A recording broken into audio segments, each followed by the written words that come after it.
Greetings. I am Tom Earl. I know you could be anywhere, so the fact that you are here today sharing your greatest gifts, your time and energy, it means the world to me. I hope you know that in this moment you are valued, you are loved, and you are appreciated just as you are. My friends, I have a new series for you. This is called the Listening Deeper or the Re-Listen series. You can call it either one. I know I am.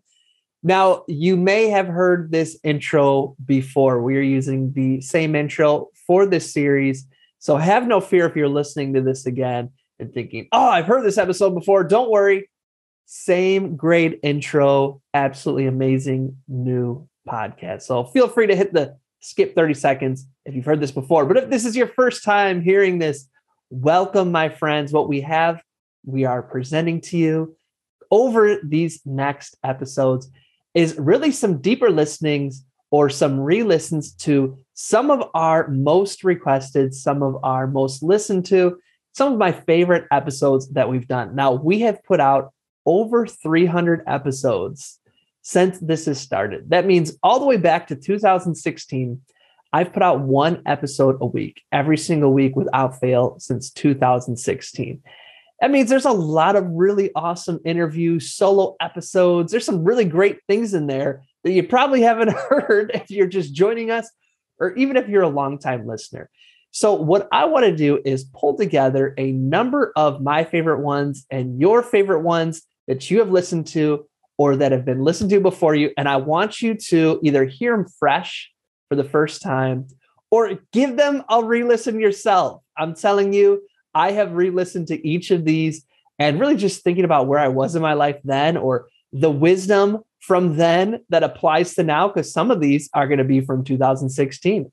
Some are going to be from last year. Some of them are going to be, weeks before everything that went down in 2020. So I want to share these with you as a gift going into the time vault of our episodes. And really, I invite you to go through these with new ears, with new hearts, because we are new people here in this moment. Now, I invite you to let me know if you listen to it, what year do you think this week's episode was from? And I'd love to hear your thoughts. My friends, I look forward to sharing this Listening Deeper as we re-listen series with you. Let us jump into this week's re-listen. Here we go.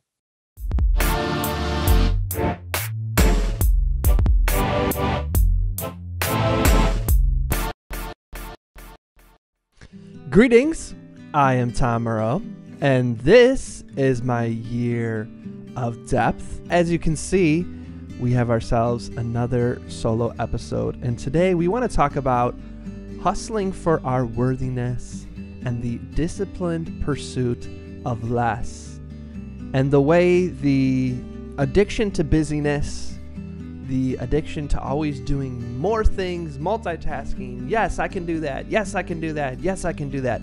The way it is interconnected to our disconnection from our worthiness.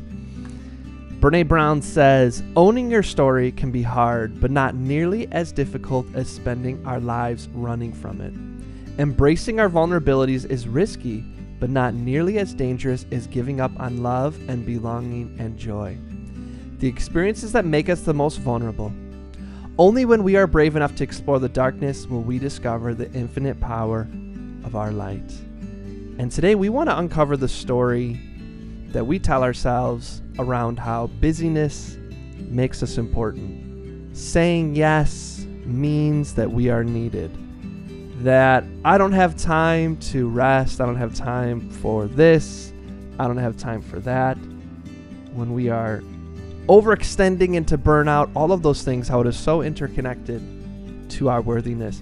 Brene Brown has a term you might have heard called hustling for our worthiness.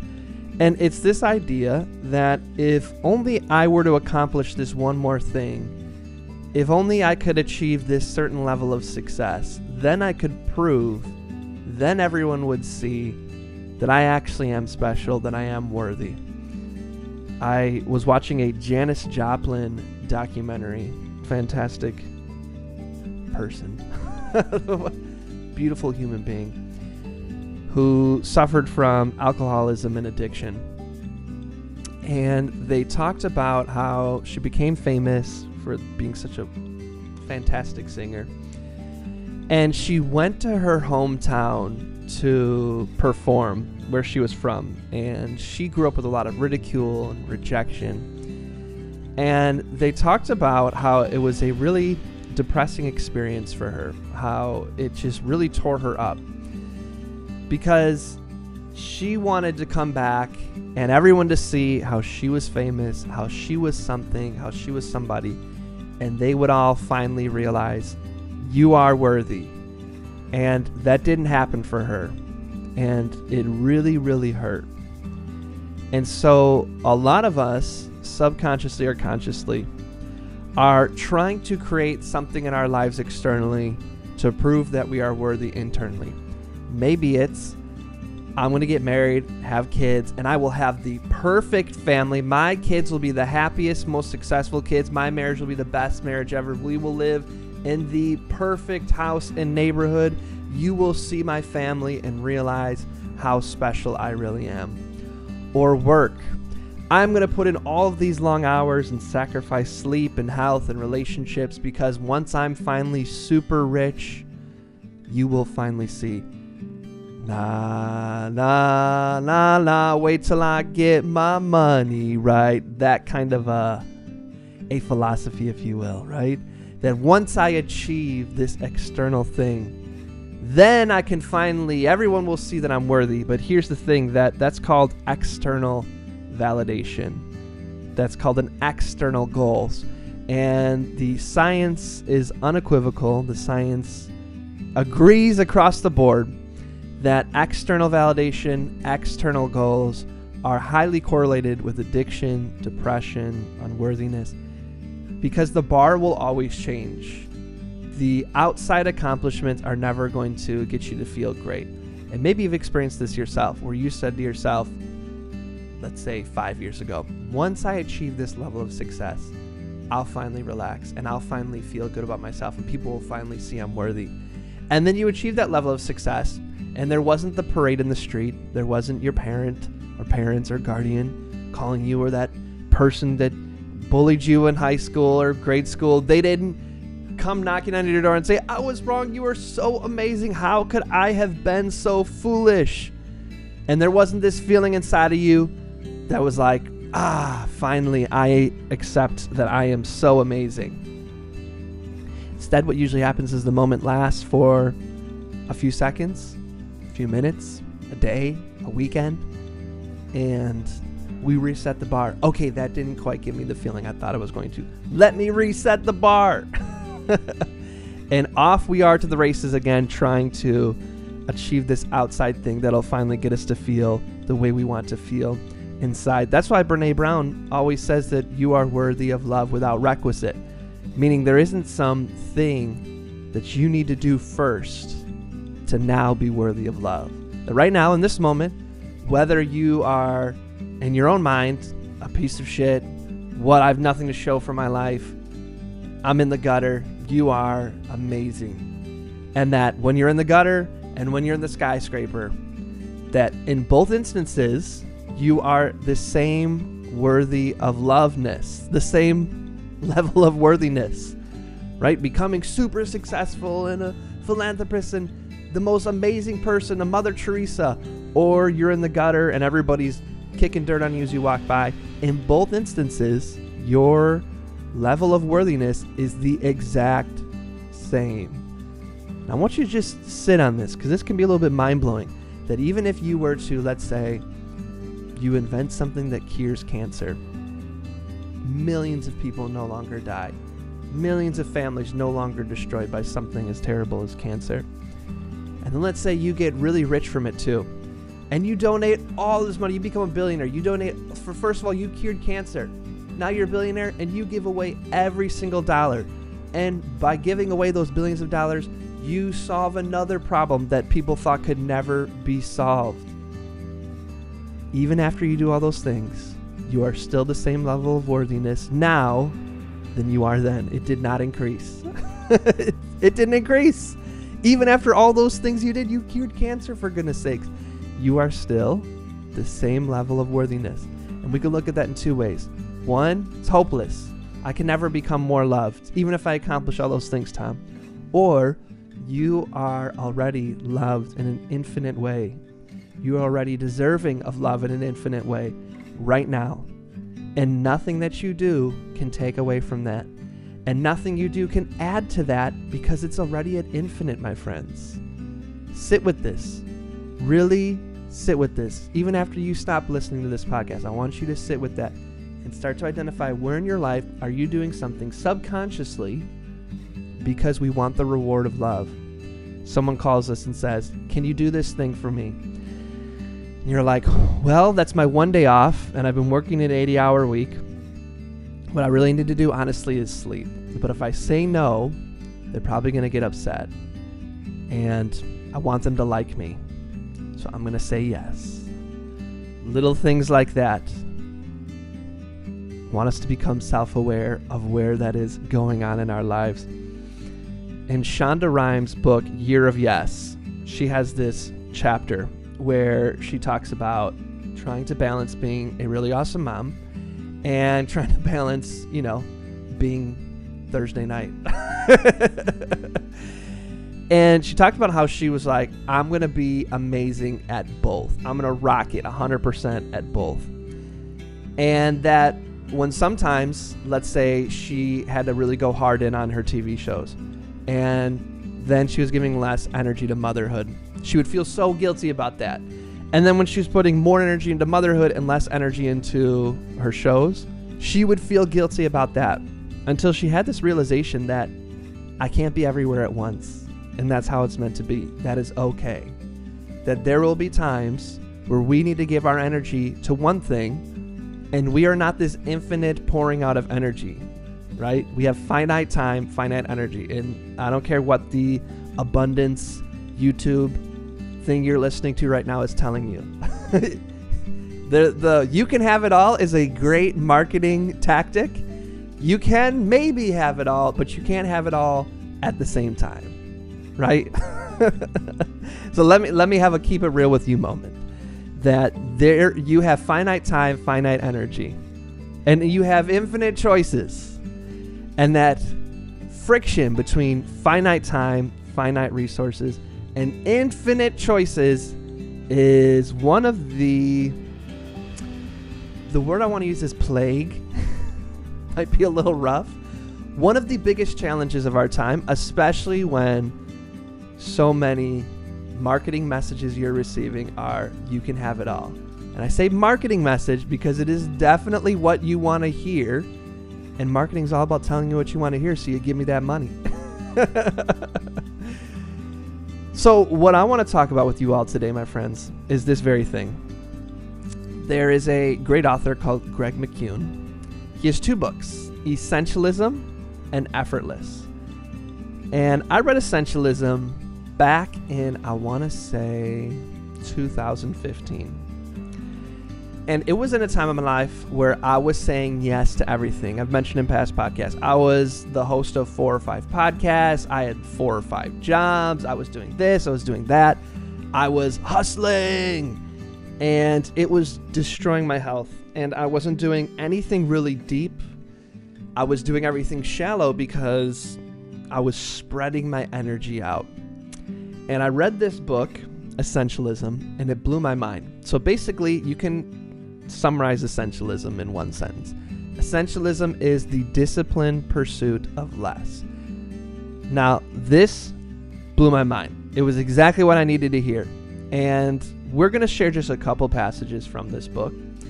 But what we're going to talk about, if we have time, is quite a bit of the new book, Effortless. And I want to suggest that you get both of them if you haven't read them. So here we go. Let me share a story with you from Essentialism that can set the stage.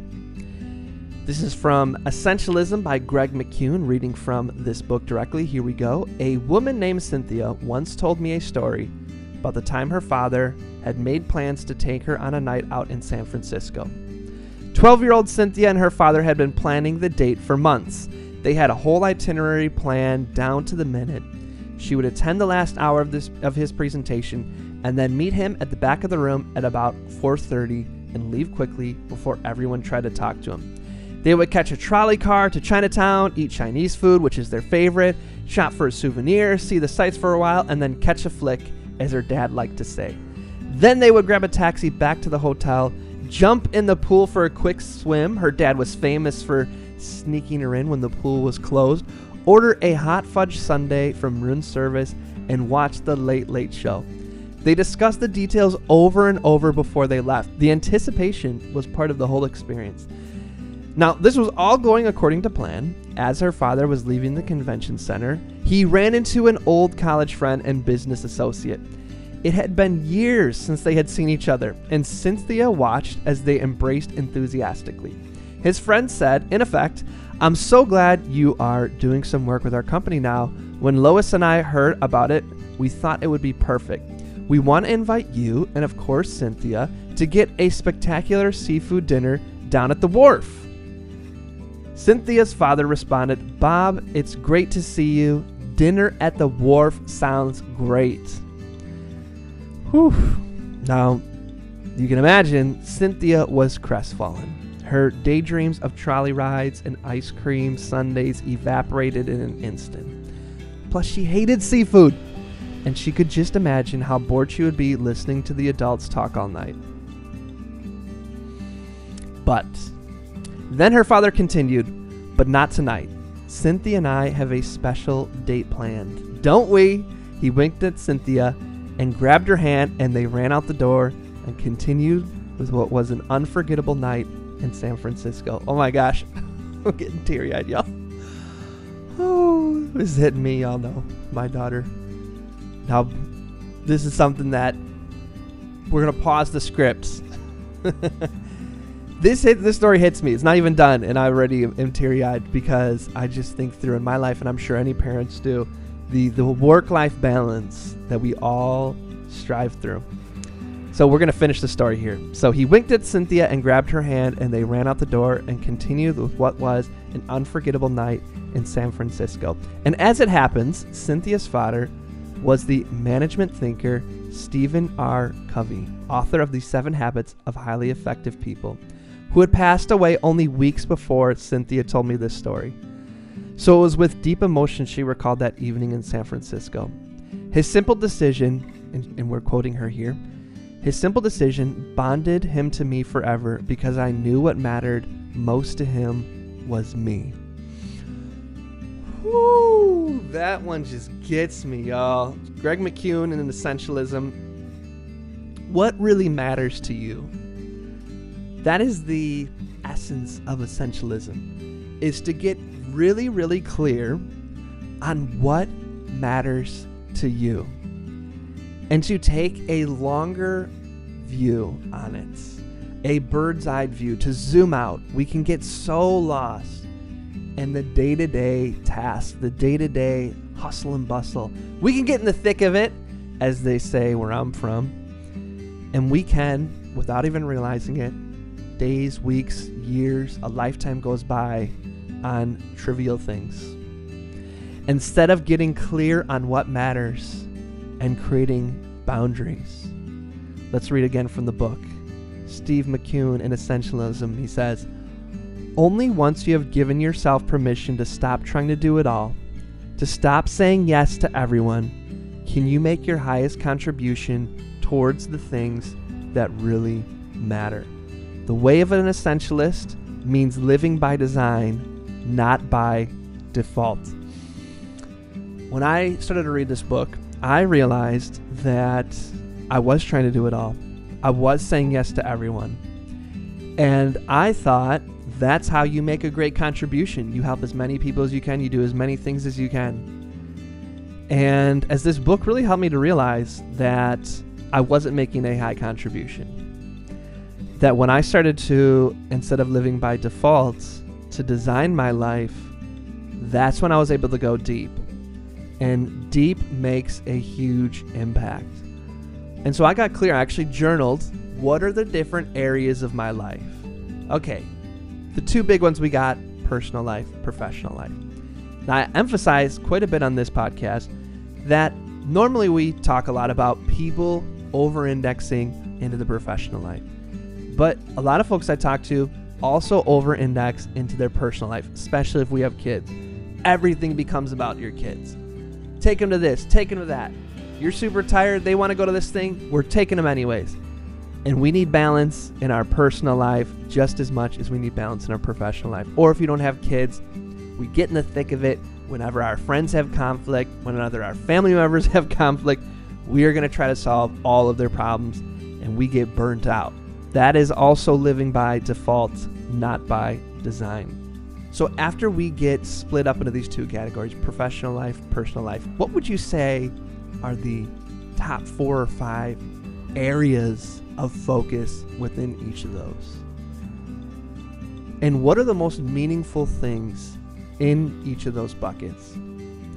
Now, in this story, I don't have the quote pulled out, but one of the things that really hit me in this book is Greg talks about priorities. Now, if I was to say to you, what are your priorities today? A lot of us would, if we were to write it down maybe 10 things. When the word priority, Greg reminds us, actually means one thing. You should have one priority today. And so when I plan my day, I have my to-do list, if you will. I have my to-do list on the right. It's got so many things. It does. And then on the left, I have 3 priorities. And I drag from my to-do list my 3 priorities. And I know this is what today is. At the most, if I'm lucky, I will get to 3 priorities. But I know most likely I will get to 1. Otherwise, what I do is I run around with here comes another phrase from where I'm from, chicken with my head cut off, if you will, trying to get it all done and stressed. And the thing about that is the bar is always moving. It becomes a game of how can I just get as many things done as possible, and hopefully I'll finally feel less stressed. Now let's go back to the book here. Greg McKeown, Essentialism. Everything changes when we give ourselves permission to be more selective in what we choose to do. At once, we hold the key to unlock the next level of achievement in our lives. There is tremendous freedom in learning that we can eliminate the non-essentials, that we are no longer controlled by other people's agendas, and that we get to choose. With that invincible power, we can discover our highest point of contribution, not just to our lives or careers, but to the world. Now, I know this might sound easier said than done. Tom, I get it, but people are relying upon me. I worked at a place that was the complete opposite of essentialism. From the top down, the board, the CEO, they were obsessed with the undisciplined pursuit of more. Everything. Say yes to everything. Say yes to everything. Luckily, I wasn't salaried, and so I had a limited amount of hours that I could work with them. So usually, I'm sure you've experienced this, there was maybe 70 hours worth of work that they needed me to do, and I had about 35 hours of work that I could do. So here's how I handled that if you're in this kind of a situation. I would write down all of the things that I was asked to do. Boom, wrote it all down. And then I would estimate, based upon past experience, how long each task would take. So let's say they gave me 50 tasks. I'd write down next to each one. This will probably take 2 hours. This will probably take 5 hours. This will probably take 10 hours. This, everybody's going to want to give their opinion on. So if we factor that in, all the revisions, it'll probably take another 30 hours. So I went through, and then I went through my month, and I dragged onto a calendar each of those tasks and for how long it would take, right? So if I was working, let's say 8 to 5, Monday through Thursday, I would drag the task and be like, okay, if this is going to take 4 hours, then 8 to noon, that's when it'll take. Okay, and I did it for my whole month. And by the end of the 70 tasks they wanted me to do, there was probably a good 20 to 30 left. And so I would go to my manager and say, okay, cool. So this is my month. I have meticulously estimated how long things have taken based upon past experience. As you can see, I'm out of time. And so, and this is where I put it on them, right? And so, what would you like me to not do? Or what would you like to pay me more to do? And the person would get really frustrated with me. It was never a comfortable thing, but the data was right there. It was like, it's no longer me personally saying, I can't do all of this. It was like, hey, look, here it is. And then they would take that back, and usually what would happen is they'd be like, fine, I'll just do it myself. And that person would work 100 hours a week and just hate it. So it was not a healthy place. That being said, that is a strategy I found works really well if you are working with somebody and they do not embrace this, or vice versa. If people are coming to you, if you're in charge, helping your coworkers, your employees embrace this by doing something similar. So here, we're going to read this last one from the book. Here we go. What if we stopped celebrating being busy as a measurement of importance? What if instead we celebrated how much time we had spent listening, pondering, meditating, and enjoying time with the most important people in our lives? What if we stopped celebrating being busy as a measurement of importance? Interesting. One time I sent somebody my calendar link on a group email. They introduced me to somebody. They're like, hey, I want you to connect with this person. I think it'll be good business. And so I sent it over. I was like, hey, thanks for introducing me. How are you doing? Hey, you can grab a time on my calendar below. And I have certain days of the week for me because I block out my schedule so I can implement the things I've learned in this book. And so let's say, I don't know, Tuesdays and Wednesdays from 8 to noon, people can grab 15-minute appointments. And so if you opened up my calendar, you'd see this upcoming Tuesday and Wednesday. I had, 10 slots each day, whatever it is. If you break up 5 hours into 15-minute increments. So I sent that, and then the person who introduced me got back to me and said, hey, I noticed you sent over your calendar, and I opened it up, and you have quite a few slots available, and I don't think that looks good. It makes it look like you're not busy. And so people are going to think you're not as successful. So I'd recommend only giving them access to 2 or 3 options so that it looks like you're really busy. I was like, that, and this is somebody that's amazing, by the way. This person's really awesome. I admire them. They're listening. They're like, wait, I think that was me. You're amazing. I love you. This is not a criticism. But it really was a commentary on this seeing busy as a measurement of importance. And we can find ourselves in this trap of trying to be as busy as we can and feeling like that is a great thing. And so a lot of this really comes down to self-awareness, is starting to recognize where in our life are these patterns and these habits of the undisciplined pursuit of everything showing up. And to take us back to connecting that a lot of this has to do with our emotions and boundaries and being a pleaser and hustling for our worthiness and difficult conversations and power and privilege, and all of those things definitely goes into this. And yet there is areas of all of our lives, no matter what, where we get to have even a sliver of autonomy. That being said, I have a feeling many of us listening have more autonomy than we are giving ourselves credit for. And so the encouragement of this is to first start to recognize where in your life are we bringing to the surface the exact opposite of what we've been talking about. So instead of the disciplined pursuit of less, saying yes to everything, trying to be everywhere at one time. There's a great word in this book called a planning fallacy.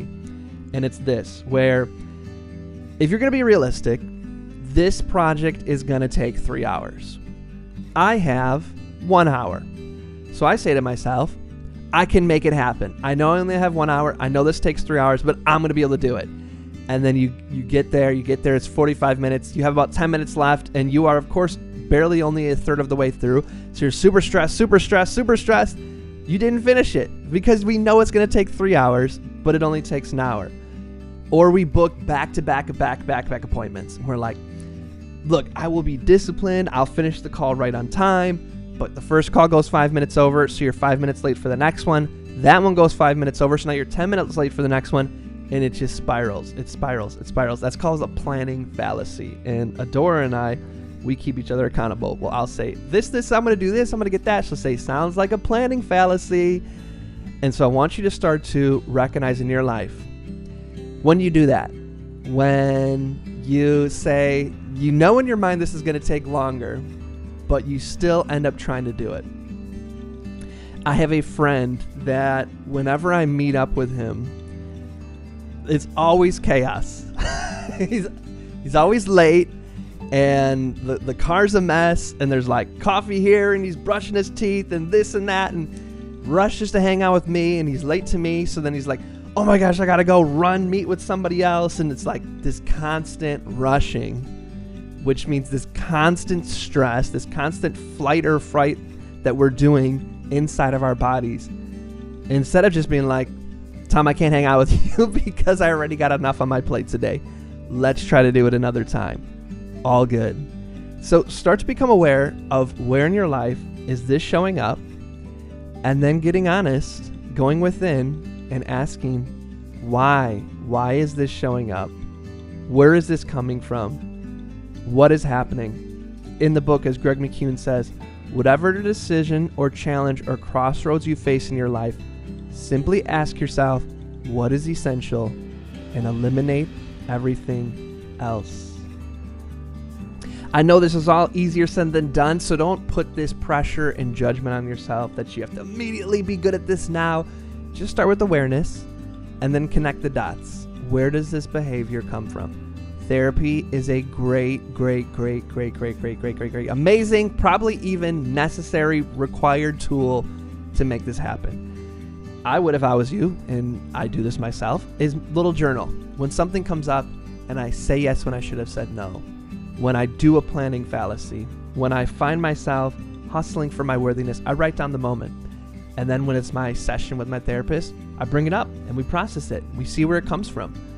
One of my big things that it comes from, perfectionism. I want to be perfect, because then if I'm perfect, I can finally then relax and know I'm loved. One of the things that I'm constantly working on. I know I keep saying it, I'm only going to read one more thing. Here goes the last one. Remember that if you don't prioritize your life, someone else will. But if you are determined to prioritize your own life, you can. The power is yours. It is within you. That's again a quote from Greg McKeown in Essentialism. I should have known we didn't get a chance to talk about the second book. That was a planning fallacy on my part. So we'll do another episode here in the future, maybe even back to back, where we will go through his effortless book. My friends, this has been such a wonderful opportunity to hang out with you. If you are interested in applying what we've talked about today to your marketing, specifically if you want to apply it to your Facebook ads, we use an essentialist perspective with the Facebook ad strategies that we use. You can head to tomearl.me/ads, tomearl.me/ads. For those of you who are listening, I would love it if you could share with me what resonated with you today at Tom Earl Artist. Tom@tomearl.com is where you can also email me. My invitation to you is to become self-aware of where in your life can you embrace the disciplined pursuit of less. How can you get clear on what really matters to you? And then connect the dots on the discomfort that comes up around saying no, and figure out emotionally, what am I carrying around that keeps leading me to saying yes to things I know I should say no to. Because the more clear we can get on what really matters, the deeper we go into the impact we can make, the greater our contribution, our happiness, and our overall well-being, my friends. I want to thank you for listening to this week's Deeper Listening, Re-Listening series. I don't know how many more times I can squeeze in the word listening into this sentence. I want to thank you, as I shared in the beginning, for sharing your time and energy listening to this entire episode. As I said in the beginning, I'd love to know, do you know what year this episode was recorded in? And I'd love to know what stuck out to you, what moved you, what questions do you have? And if you have any suggestions for what you'd like future topics to cover or future guests we should feature. My friends, I look forward to you joining us again next week for a new episode in our Re-Listen series. And as always, I'm wishing you peace and blessings. Thank you. One more thing. I'd love to continue the conversation. Feel free to join me at tomearl.com/join. Subscribe below, or let's connect on social media. Tom Earl Artist. Thanks again for watching.